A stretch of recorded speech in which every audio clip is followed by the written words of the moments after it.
10 வயசுலயே அவங்க அப்பா விழுந்து பேப்பர் போட்டுட்டு இருந்த இந்த பையன் தான் வேர்ல்டு லக்ஸுரி காரான ரோல்ஸ் ராய்ஸ் ஃபவுண்டர்னு சொன்னா கொஞ்சம் இன்ட்ரெஸ்டிங்கா இருக்கும்ல. This is May 13 of sharing some interesting story. 1860ல இங்கிலாந்துல பிறந்த ஹென்றி ராய் வறுமை காரணமா சின்ன வயசுல ஸ்கூல் போக முடியாம சின்ன சின்ன வேலை பார்க்கலாம். வேலை செஞ்சுட்டு இருக்கிற ஃப்ரீ டைம்ல அவனுக்கு இன்ஜின்ஸ் அண்ட் மெக்கானிக்கல் டிவைஸ் மேல இன்ட்ரெஸ்ட் கொஞ்சம் அதிகமாக இருந்தனால அதை பத்தி நிறைய கத்துக்க ஆரம்பிக்கிறான் அவனே. அப்படியே போயிட்டு இருந்த ஹென்றி ஒரு நாள் அவங்க ஆன்டி ரயில்வேல ஒரு அப்ரண்டிஸா ஒரு 3 வருஷம் கான்ட்ராக்டுக்கு ஒரு ஜாப் வாங்கி கொடுத்தாங்க. ஸோ 3 வருஷம் அங்கே போய் நிறைய விஷயத்த கத்துக்கிறான். இப்படியே போயிட்டு இருந்த ஹென்றி அவன் சின்ன வயசுலேயே சேர்த்து வச்சு எல்லா காசையும் எடுத்து கிளான் மோட்டர் ஒருத்தர் கூட பார்ட்னர்ஷிப் பண்ணி எலக்ட்ரானிக்ஸ் காம்பனெண்ட்லாம் மேனுஃபேக்சரிங் பண்ணி செல் பண்ணலாம்னு சொல்லி ஒரு பிசினஸ் ஸ்டார்ட் பண்ணா.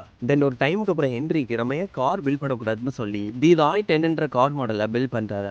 அப்பதான் நமக்கு அதே ஒரு இன்னொரு ஹீரோ சார்லஸ் ரோல்ஸ்ன்ற ஒருத்தர் ஒரு காரை பார்த்து இம்ப்ரெஸ் ஆகி 2 பேரும் மீட் பண்ற மாதிரி ஒரு சான்ஸ் கிடைக்குது. அண்ட் கெஸ் வாட், அவங்க 2 பேரோட விஷன் அடையாளனால 1906ல அவங்க 2 பேரும் சேர்ந்து ரோல்ஸ் ராய்ஸ்ங்கிற நேம்ல ஃபர்ஸ்ட் காரை பில்ட் பண்ணி லான்ச் பண்றாங்க. அதுதான் சில்வர் ரோஸ். அதுக்கப்புறம் என்ன நடந்துச்சு நம்ம எல்லாருக்குமே தெரியும். ஸோ இதுக்கு நடுவில் ரோல்ஸ் ராய் பேங்க்ரப்சி வரைக்குமே போய் ஃபேஸ் பண்ணாலுமே அதுக்கப்புறம் கம்பேக் கொடுத்து இன்னைக்கு வேர்ல்டுலேயே பெரிய பெரிய பிசினஸ் மேன் அண்ட் பெரிய பெரிய பீப்புள் கிட்ட மட்டும் தான் அவங்க காரை செல் பண்ணிட்டு இருக்காங்க. அந்த அளவுக்கு ஒரு யூனிக் பிராண்டா வேர்ல்டே இருக்காங்க. இந்த பிராண்டை பத்தி எல்லாருக்குமே தெரியும். ஆனா இதுக்கு பின்னாடி இருக்கிற ஹென்றி ராய்ங்கிற ஒருத்தரை பத்தி நிறைய பேருக்கு தெரியாது. If you learn something in this video, இந்த வீடியோக்கு லைக் பண்ணிட்டு உங்க ஃப்ரெண்ட்ஸுக்கு ஷேர் பண்ணுங்க. இன்னொரு வீடியோல மீட் பண்ணலாம்.